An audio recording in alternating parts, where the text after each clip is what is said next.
মুখ্যমন্ত্রীর নির্দেশের পরপরই মালদহে ভারত বাংলাদেশ সীমান্তে জমি অধিগ্রহণের প্রক্রিয়া শুরু। মালদহের জেলা শাসকের দপ্তরের জরুরি বৈঠকে বিএসএফ, জেলা প্রশাসন এবং কেন্দ্রীয় পূর্ত সড়ক বিভাগ জেলার কোন কোন এলাকায় জমির অধিগ্রহণের পরিস্থিতি কোন জায়গায় দাঁড়িয়ে তা নিয়ে পর্যালোচনা প্রশাসনিক বৈঠকে। দ্রুত জমিজট কাটিয়ে অধিগ্রহণের কাজ শেষ করার সিদ্ধান্ত বৈঠকে। উল্লেখ্য, মালদহে ভারত বাংলাদেশ সীমান্ত রয়েছে প্রায় 172 কিলোমিটার। এর মধ্যে 33 কিলোমিটার উন্মুক্ত সীমান্ত, এর মধ্যে হবিপুর এবং বামনগোলা ব্লকে উন্মুক্ত সীমান্তের পরিমাণ সবচেয়ে বেশি। এছাড়াও মালদহের ইংরেজবাজার এবং কালিয়াচক 3 নম্বর ব্লকে বেশ কয়েক কিলোমিটার উন্মুক্ত সীমান্ত রয়েছে। এর আগে তৃণমূল সরকারের আমলে বেশ কয়েকবার মাপযোগ হলেও জমি অধিগ্রহণ বাস্তব রূপ পায়নি, বরং জমি জটে আটকে যায় সীমান্তে কাঁটাতারের বেড়া তৈরির কাজ।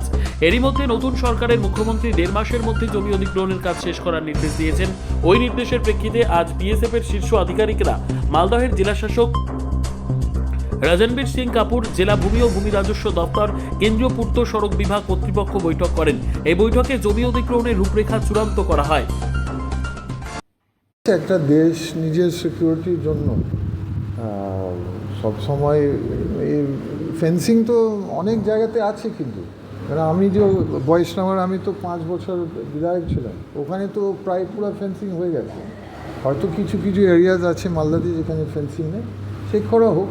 তাহলে আমাদের একটা ফিল অ্যাকচুয়ালি আমাদের জমি, ইন্ডিয়ার জমি এ পার আর ওর পার, মানে ফেন্সিং ওই পারের আছে, ওই পারের মানুষদেরকেও দেখতে হবে, কারণ ওরা কিছু লোকরা সব এ পারে থাকে না। এটা আমি অ্যাডমিনিস্ট্রেশনকে এবং সরকারকে একটু দেখতে বলছি, ওদের যাতে না, ওদের একটা ইন্ডিয়ার দেশের, আমাদের ভারতবর্ষের দেশ তো ফেন্সের পরেও যায়। হ্যাঁ, এটাই প্রবলেম হতে পারে। ঠিক আছে, হলে হচ্ছে, এটা তো কেন্দ্র সরকারের ব্যাপারও আছে। এটা তো আচ্ছা, জমির সমস্যা ছিল, জমির সমস্যা থাকতে পারে, যাই হোক হচ্ছে তো ভালো। আমরা এখানে কিছু খারাপ দেখছি। একটা দেশ সবসময় নিজের বর্ডারে সিকিউর করতে পারে, এটা ঠিক। কেন্দ্র বারবার বলছিল রাজ্য সহযোগিতা পাওয়া যাচ্ছে না, রাজ্য জমি দিচ্ছে না। নতুন মুখ্যমন্ত্রী বলছেন 45 দিনের মধ্যে জমি অধিগ্রহণের কাজ শেষ করা হবে। হ্যাঁ, ঠিক আছে, দেখা যাদের জমি আছে তাদের সঙ্গে একটু কোঅপারেশন করাচ্ছি, আমরা সহযোগিতা করি। বর্ডার সিকিউরিটি একটা বিষয় আছে, আমরা ওটাতে সহযোগিতা করি, প্রবলেম নেই। আজকে আমরা মালদা জেলা থেকে একটা বিএসএফ সঙ্গে মিটিং করেছি, অ্যান্ড ওই মিটিংতে আমাদের ল্যান্ড ডিপার্টমেন্টের অফিসাররাও ছিলেন। এই মিটিংয়ে আমরা ডিসকাস করেছি কিভাবে আমরা আমাদের পেন্ডিং ফেন্স ইস্যুকে শেষ করব, অ্যান্ড পুরোপুরি ল্যান্ডটাকে আমরা বিএসএফকে ট্রান্সফার করে দেবো।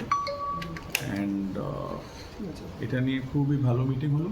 বিএসএফ ওনাদের পয়েন্টগুলো আমাদেরকে বললো, আমাদের ল্যান্ড অফিসাররা ওনাদেরকে যা ইস্যু ছিল বললো, অ্যান্ড আমরা এটা 45 ডেজ মধ্যে শেষ করে নেব। অ্যান্ড এটা নিয়ে আমাদের প্রস্তুত আছি।